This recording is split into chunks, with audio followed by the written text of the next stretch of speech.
de Duquesa, que esto se agrega a la pandemia del coronavirus. Son dos amenazas al mismo tiempo contra la salud de los habitantes de la capital. Y en Santiago ese fue un problema recurrente, los incendios en el vertedero de Rafey. Por eso hemos hemos hecho contacto con el alcalde de Santiago, Abel Martínez, ya que ellos pudieron controlarlo. No ha habido más problemas de incendios en Rafey. Muy buenos días, Abel. Buenos días, don Uchi. Contento de estar en contacto y en este programa, a la orden. Bueno, quisiera que nos explicara cómo resolvieron ustedes el problema del vertedero de Rafey que llenaba de humo a Santiago a cada rato, ¿no? Ese problema estaba cuando tú llegaste a la sindicatura. Bueno, nosotros llegamos y el vertedero de Rafey estaba prendido de manera permanente. Entonces, en ese lapso de tiempo, al nosotros llegar al vertedero, prendido peor que el vertedero de Duquesa, hemos aprendido la lección. Y nosotros recomendamos ayer a las autoridades que tienen algún control sobre el vertedero de Duquesa que no deben apagarlo con agua. El agua tiene componentes de oxígeno que es lo que hacen detonar más la humareda. El vertedero debe apagarse usando tierra, usando vehículos pesados, para que entonces podamos ahogar el metano, que el metano es uno de los gases inflamables más potentes que hay, y el oxígeno lo que hace es potencializar esa inflamación. Por eso es importante que se use tierra, que se use material que pueda entonces ahogarse y taparse y obviamente darle un seguimiento permanente. El agua es mortal para encenderlo más. Pueden apagarlo en un momento y de nuevo va a encender porque el agua tiene componentes de oxígeno y lo que necesita precisamente el fuego para incendiarse más es el oxígeno. Por eso es importante que se haga con tierra. Nosotros lo hicimos así en el vertedero de Santiago y bueno, nosotros tenemos 3 años y pico, casi 4 años que no tenemos el vertedero prendido, amén de que diariamente se le da un seguimiento y un tratamiento. Esto requiere de manera permanente y constante un seguimiento para que no se incendie. Es importante además de que deben verse las causas que hay detrás de esos incendios. En el de nosotros, cuando llegamos a Rafey, había muchos intereses detrás. En los vertederos suele haber hasta puntos de drogas y hay intereses económicos ahí envueltos de reciclaje y de grupos que lo que hacen es, si no le conviene en el momento adecuado, entonces lo incendian para provocar entonces algún tipo de distorsión o de confusión.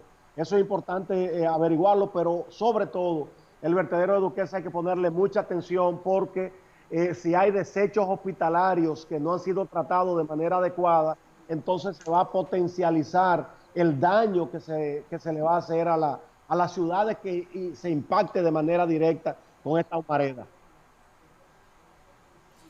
Bueno, cuando hablamos gracias, sí, gracias por recibirnos. Sí, adelante.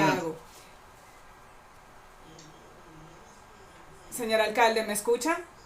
Sí, estoy escuchándole. Gracias por recibirnos, le saluda Amelia de Champs. Yo quisiera que hablemos de las medidas vinculadas al tema del coronavirus en Santiago, porque es la tercera provincia en cantidad de personas afectadas, también es una de las principales provincias de nuestro país. En el último boletín se indicaba que 104 personas habían resultado afectadas en esta ciudad. ¿Cuáles medidas adicionales al chorro de agua se están aplicando en Santiago y si con esta medida de manera específica no se tiene el temor de afectar a una persona porque un disparo de agua incontrolado pudiera, digamos, que provocar algún tipo de lesión? Se puede ver como una medida controversial. Quisiera que me hable de esa medida y qué otras acciones está implementando el Ayuntamiento de Santiago para contrarrestar la manera en la que esta pandemia se distribuye a nivel comunitario. Bien, buenos días, Amelia. Lo primero es que debo decir que cuando hacen los reportes de la provincia de Santiago, incluye 10 municipios, incluyendo el municipio cabecera que es Santiago de los Caballeros. Por eso a veces le pedimos a Salud Pública poder disgregar los números de acuerdo a los municipios para saber entonces cuál municipio de toda la provincia debemos intervenir de manera más directa. Bueno, al principio y antes de llegar el primer caso de coronavirus al país, nosotros ya habíamos convocado con ese tema al plan municipal ante eventualidad de riesgo y desastres.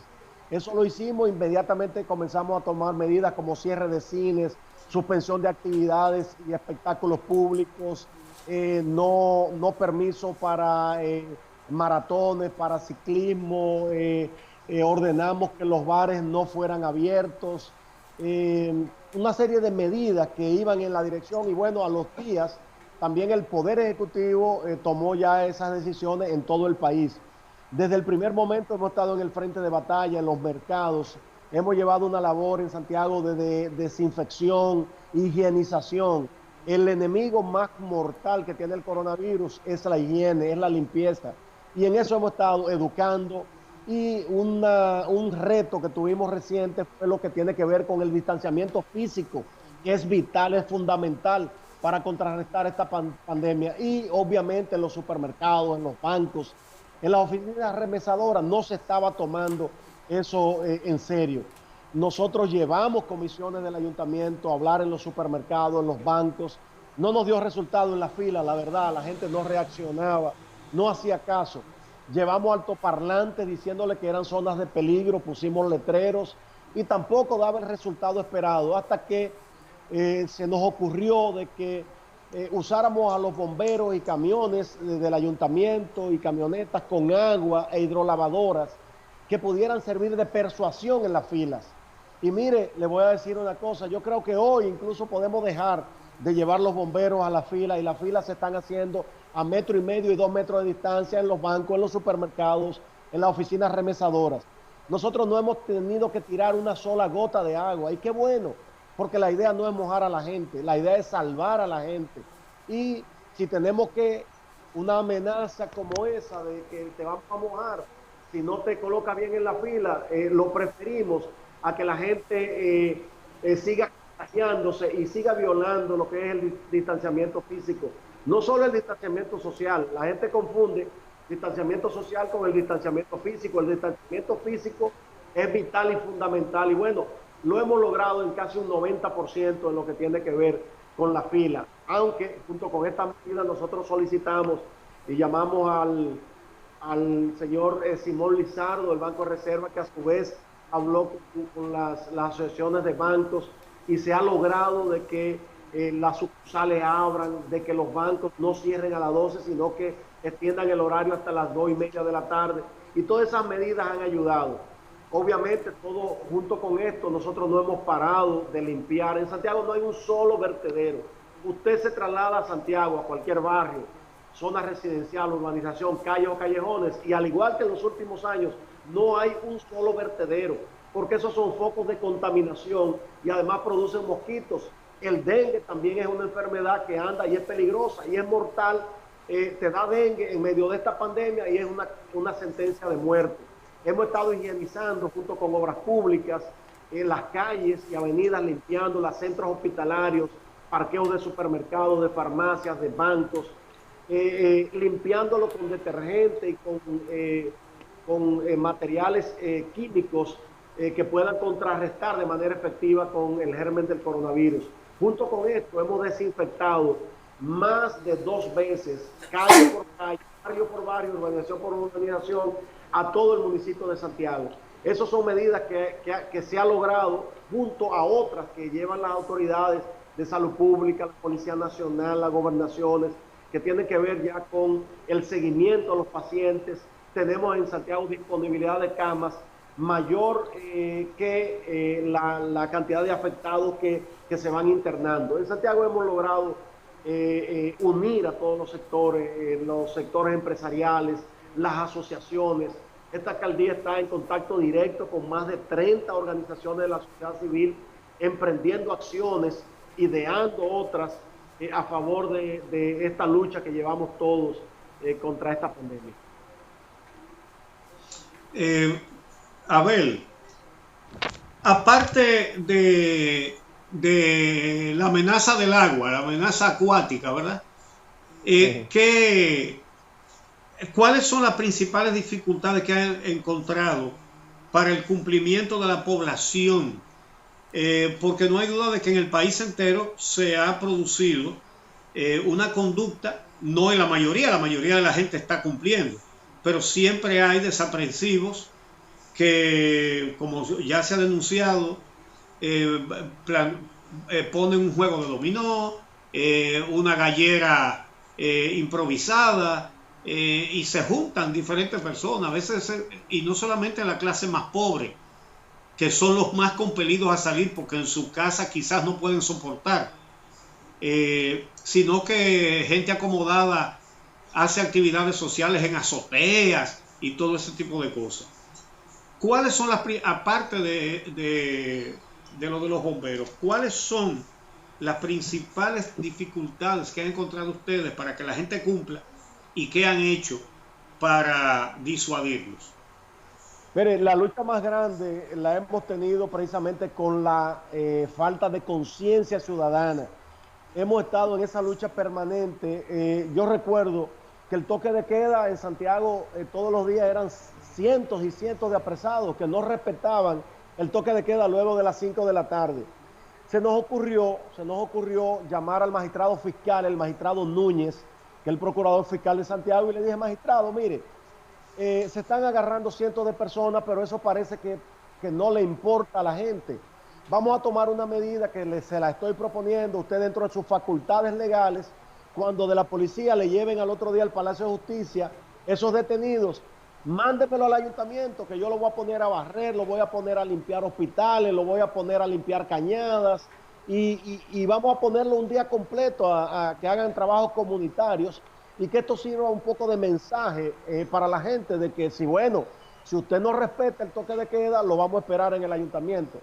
El magistrado le pareció positiva la idea y me dijo, dame unos días para hablar en Procuraduría y plantear esta idea. Y a los pocos días me llama y me da la buena noticia y me dice, bueno, la Procuraduría le parece bien y va a implementar entonces el plan.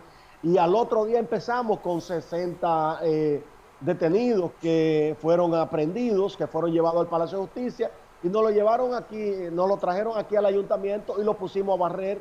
Y desde ese día, hace más de 20 días o algunos 20 días, tenemos todos los días 50, 60, 70 personas limpiando y barriendo. Y bueno, la verdad que hemos logrado limpiar algunas cañadas y ojalá no se agarre a nadie, pero el que lo agarre, que sepa que si lo mandan para acá, para el ayuntamiento, lo vamos a poner a barrer y a limpiar y a desinfectar y a podar. Y eso ha sido también una medida que ha logrado paliar un poco, porque la gente dice, bueno, yo no quiero barrer, no quiero pasarme un día entero bajo el sol desinfectando o en un hospital. Y esas son medidas que también han venido a ayudar en lo que tiene que ver con la concientización. Nosotros incluso después de las 5 de la tarde, durante algunos días empezamos y lo iniciamos, y qué bueno que vimos después que lo hicieron las Fuerzas Armadas. Una semana después nosotros llevamos artistas a lugares que hay multifamiliares, tanto en urbanizaciones con torres como en barrios, pero que hay multifamiliares, es decir, apartamentos, y llevamos conciertos para renovar entonces esa esperanza de la gente y llevando el mensaje sobre todo de que se queden en la casa. Todo eso lo hemos estado haciendo y bueno, han sido medidas positivas que han ayudado de manera efectiva en lo que tiene que ver con hacer entender a la gente que es una lucha de todos. Sí. A ver, es legal. Es legal porque los trabajos públicos son una pena que debe imponerle a un juez. Sí, lo que pasa es que el Ministerio Público tiene la facultad dentro del criterio de oportunidad. Si la persona se niega, dice, no, pues yo me voy ante un juez, no hay problema, no puede obligársele entonces a los trabajos comunitarios, pero la persona dice, bueno, no voy a pagar la multa, no voy a esperar a ir ante un juez que me sometan, vamos a hacer trabajo comunitario, es un acuerdo perfectamente legal que contempla el ordenamiento jurídico para poner en manos del Ministerio Público esas decisiones. Alcalde, usted mencionó cómo se ha disminuido la cantidad de arrestos durante el toque de queda. Sin embargo, a nivel nacional ya estamos viendo cada vez más movimiento de personas durante el periodo en el que transitar está permitido. Estamos hablando de 6 de la mañana a 5 de la tarde. Santiago no escapa a esta situación. Tenemos reportes de que en las carreras y otras zonas de mucho tránsito de Santiago ya hay mucho movimiento. Y usted también adelantaba de que Santiago reunió a su Comité de Prevención, Mitigación y Respuesta incluso antes de que el gobierno central hiciera la convocatoria en abril. En Santiago se hizo a principios de marzo. Por tanto, allá se están tomando medidas desde antes.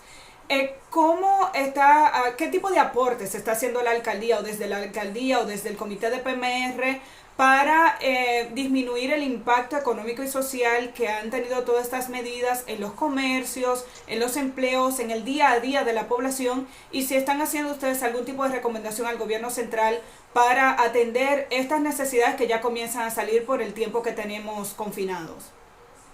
Bueno, el gobierno y a través de la gobernación aquí en Santiago lleva un gran plan de alimentación que lo hacen casa por casa en operativos dirigidos en barrios y en algunos lugares rurales.